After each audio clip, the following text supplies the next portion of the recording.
In the winter of 1636, the Dutch Republic witnessed something that economists still struggle to explain. A tiny flower bulb, no larger than a walnut, became the most valuable object in Europe. Merchants traded them like gold. Farmers mortgaged their land for them. Servants spent their entire savings on them. And the entire country seemed hypnotized by a flower that did not bloom for most of the year. But what almost nobody knows is that behind this madness stood a group of highly skilled traders. These men studied human psychology, understood scarcity, and manipulated prices with techniques that still exist today. This is the untold story of how tulip traders engineered the world's first speculative bubble and changed financial history forever. To understand the madness, we must understand the moment. In the early 1600s, the Dutch Republic was the richest nation on earth. Amsterdam was the global center of trade, shipping, finance, and science. The average Dutch worker earned almost 4 times more than workers in France or Spain. According to historical wage data collected by economic historian Angus Madison, the Netherlands had one of the highest per capita incomes in the world.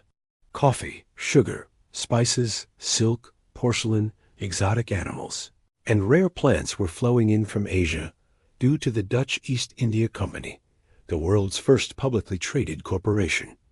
Wealth was everywhere. People had disposable income.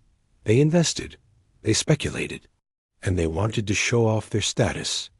That is when the tulip arrived. The tulip was not a native European flower.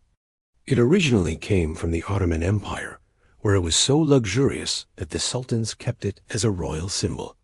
When the tulip reached Europe in the late 1500s, it became a status object.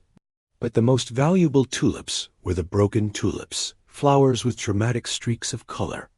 These streaks were caused by a rare virus that modern botanists call the tulip mosaic virus. The virus weakened the bulb, slowed its reproduction, and made each bloom incredibly unpredictable.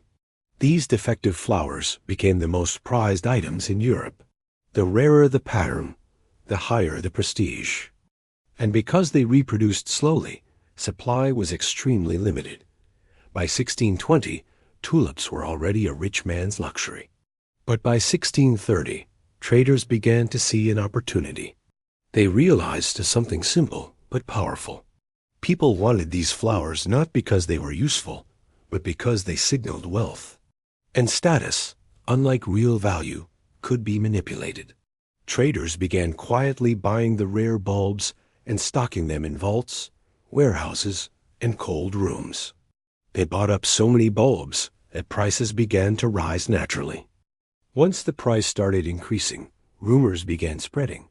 Rumors that tulips would become more valuable, that supply was disappearing, and that wealthy nobles were entering the market. Many of these rumors were planted by traders themselves. By 1634, French merchants arrived in the Netherlands and joined the tulip trade. This pushed prices higher.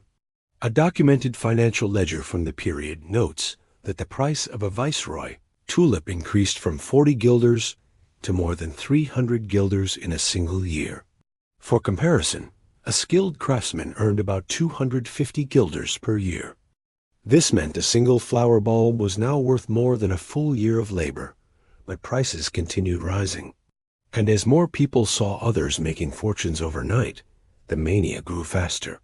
At this point, the traders introduced their most powerful tool, futures contracts. Instead of buying an actual tulip bulb, people could buy the right to purchase a bulb in the future. This allowed ordinary citizens to speculate with very little money. They could buy a contract today and sell it months later at a higher price, even if the actual bulb never changed hands. This transformed tulip trading from a luxury hobby into a national frenzy. According to archival data from the Dutch town of Haarlem, tulip contracts were traded in taverns, bars, and even on the street. Anyone could participate. But this also allowed traders to manipulate the market even more easily. They created artificial scarcity. They told buyers that new viral streaks were emerging. They claimed rich nobles were secretly buying. And because information moved slowly in the 1600s, most people believed the rumors. One of the most famous examples comes from a 1636 transaction recorded in Alkmaar. A single Semper Augustus bulb was valued at 5,500 guilders. For perspective, that was enough money to buy a house on Amsterdam's most expensive canal. Another recorded sale lists a single bulb sold for 10 times the annual salary of a skilled craftsman. And in some cases, tulip bulbs were traded for entire farms, shiploads of grain, or barrels of beer. The flower had become impossible to value. It was not a commodity anymore. It was a psychological phenomenon. The traders understood this perfectly. They used tactics that modern traders still use today: pump and dump, creating artificial demand, information asymmetry, and coordinated buying. But the bubble could not last forever. The key problem was this: the contracts for tulips were traded during the winter, but the actual bulbs would not be pulled from the ground until spring. Nobody had seen the bulbs for months. Nobody knew if they were healthy, and nobody knew if the virus had destroyed them.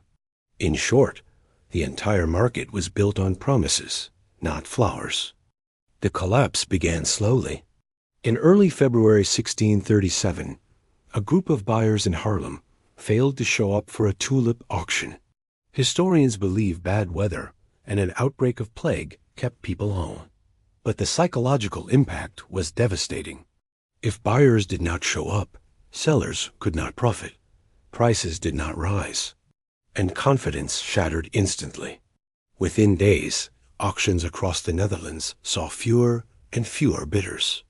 Traders who tried to sell their bulbs found no buyers. People who had taken loans to buy contracts began to panic. They tried to sell everything, but by then it was too late. The bubble burst. Within a week, tulip prices fell by more than 90%. A bulb that had sold for 3,000 guilders could barely fetch 50. Many futures contracts became worthless. Merchants who believed they were wealthy found themselves bankrupt overnight. In a Haarlem court document from 1637, one tulip trader wrote that he had lost all that he possessed except his hope. The Dutch economy did not collapse entirely, but many individual investors lost everything. Tavern owners, craftsmen, merchants, carpenters, farmers, and even nobles all suffered. The government attempted to mediate disputes, but there were too many cases. People refused to honor their contracts. The courts were overwhelmed, and the entire nation was left embarrassed by what happened. The most shocking truth is that the tulip market collapsed, not because the flowers lost value, but because trust collapsed. The tulip itself never changed. What changed was belief. People no longer believed the future price would be higher. And once that belief disappeared, the market died instantly. Economists today still study Tulip Mania because it was the first example of a speculative bubble driven by mass psychology. But the untold story, the story rarely discussed, is how skilled traders created and exploited that psychology. They understood supply control. They understood rumor-driven demand. They understood that humans chase status symbols. And they understood that people fear missing out on quick riches, even more than they fear losing everything. The tulip traders were not fools.